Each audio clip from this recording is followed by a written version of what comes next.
Otep à tous, bien-aimés frères et sœurs. Vous savez quoi? Il y a un problème en RDC avec mes frères et sœurs congolais. Depuis que le président Tshisekedi a décidé de changer la constitution, parce qu'il trouve que cette constitution n'est pas adaptée aux problèmes, à la situation du Congo, parce qu'il trouve que cette constitution n'est pas la bonne, il veut la changer. Depuis ce jour-là, il y a un nouveau débat au niveau national et même international. Même la communauté internationale, l'Union européenne dit non, il ne faut pas changer la constitution.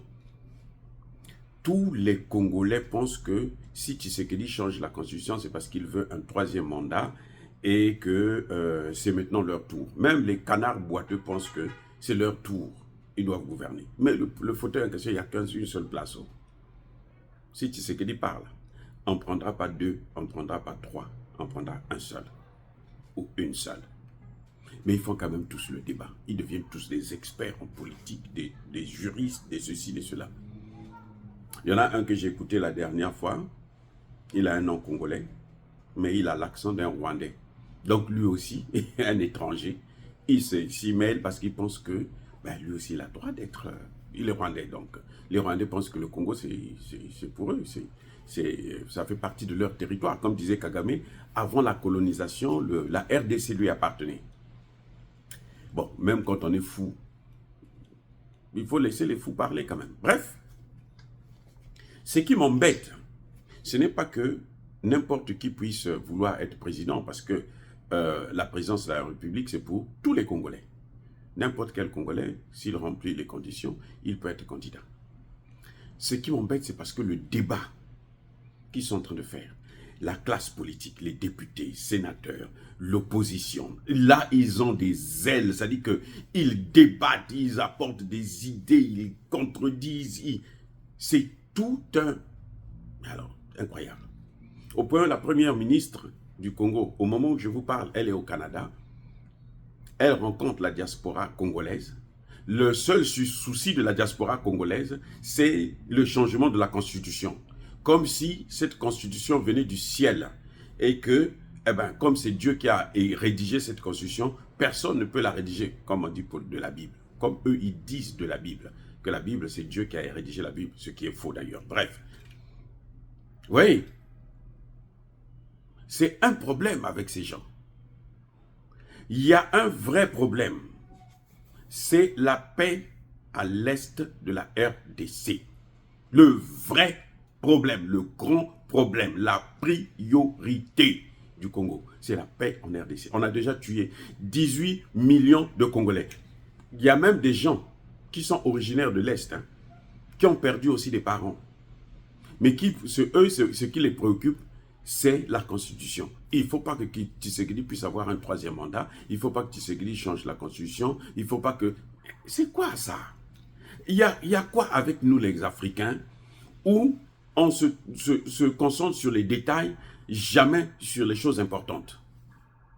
Je vous ai dit la dernière fois, il y a eu une conférence nationale souveraine au Congo-Brazzaville, mon pays à moi. Cette conférence nationale n'a jamais posé les bases du développement. Cette conférence nationale a été purement politicienne. C'est-à-dire qu'on vient, on se dit, ôte-toi de là que je m'y mette.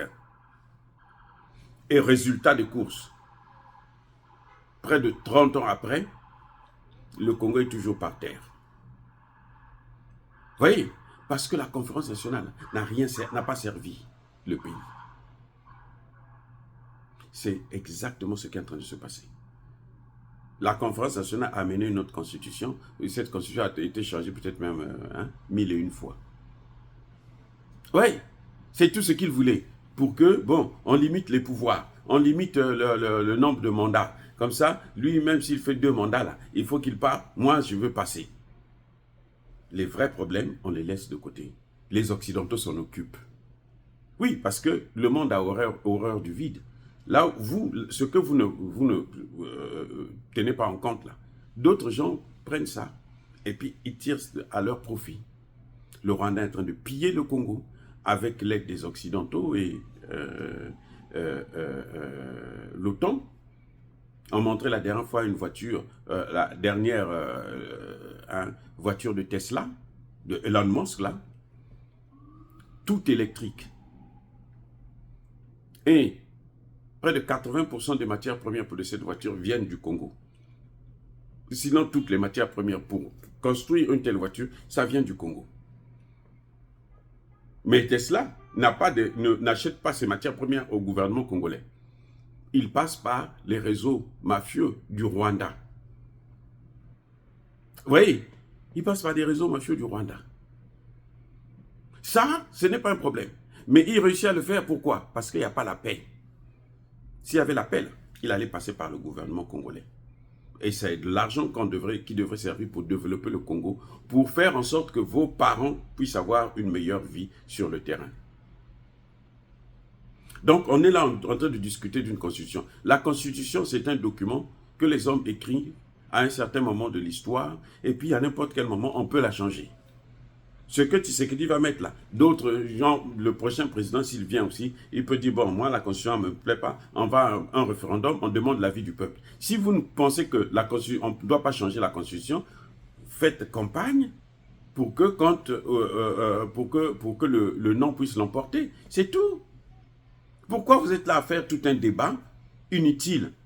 On ne voit pas des gens faire des propositions à Tshisekedi, pousser Tshisekedi à aller, bon, il a signé les accords avec la Russie, faire en sorte que ça puisse rentrer en vigueur, on puisse l'appliquer, ainsi de suite, et puis on va chercher d'autres armes pour faire la guerre contre Kagame, le sortir du Congo, ou aller le chercher à Kigali, parce que l'armée congolaise est capable de le faire, il suffit qu'on lui donne les moyens et l'ordre de le faire. Les gens n'en pensent pas. Les gens parlent de « Oh non, il y a ceci ». La guerre, là, dure depuis 30 ans. Ils ne débattent pas sur ça. Vous voyez comment ils sont... Ça dit que c'est le ridicule. C'est tellement ridicule, c'est dégoûtant. On fait tout un débat. Les Congolais sur le terrain, les Congolais à l'étranger, l'opposition, les députés, les sénateurs, toute la classe politique, la société civile, tout le monde, ils sont tous mobilisés pour dire non, Tshisekedi, tu ne dois pas changer cette constitution parce que si tu changes cette constitution, tu vas avoir un troisième mandat. C'est tout le seul problème. C'est le troisième mandat. Mais nous, on n'a pas un problème avec les mandats. Nous, on a un problème avec des bons dirigeants. Ce n'est pas le mandat qui compte, c'est les bons dirigeants que nous voulons. Parce que pour moi, s'il n'y avait que moi, si Tshisekedi nous arrête la guerre à l'Est, là, pour éviter qu'on ne retombe, il faut qu'on lui donne au moins un troisième mandat ou bien même un quatrième mandat pour faire asseoir vraiment les conditions de sécurité et puis maintenant on entame le développement. Il n'y a pas de développement sans sécurité. Vous allez aller battre campagne à l'Est, dans le Rutshuru, vous allez aller battre campagne là-bas, auprès des Rwandais, parce que vous êtes des Rwandais. Mais attendez, soyons sérieux, mes frères et sœurs, soyons sérieux.